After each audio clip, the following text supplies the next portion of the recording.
Skin কেয়ারের video তো অনেক হলো, তো এবার আসি লিপ কেয়ার নিয়ে, যেটা কিন্তু আমাদের মোস্ট ইম্পর্টেন্ট।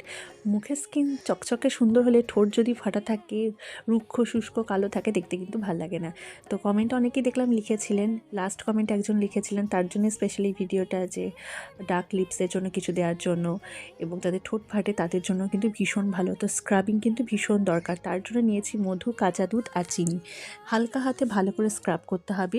ফাটা ঠোঁট হলে কিন্তু বেশি ঘষাঘষি করা যাবে না, একদম হালকা স্ক্রাব করে ভালো করে ওয়াইপসের সাথে ক্লিন করে নিন। এবারে একটা মাস্ক লাগাবো, লিপ মাস্ক। তার জন্য এখানে নিয়েছি কাঁচা দুধ আর বিটরুট পাউডার।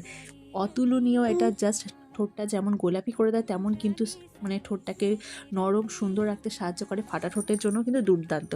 এরপর লাগিয়ে রাখতে হবে 5 মিনিট মতন, তারপর ওয়াইপসের সাহায্যে ভালো করে ক্লিন করে নিন। আর যাদের প্রচণ্ড ঠোঁট ফেটে গেছে তারা দুধের স্বর ব্যবহার করুন, ঠোঁট ফাটা কিন্তু একদম ঠিক হয়ে যাবে। তারপরে একটা লিপ বাম লাগিয়ে নিন আর দেখুন আপনার ঠোঁট আগের থেকে কিন্তু সুন্দর হয়ে গেছে।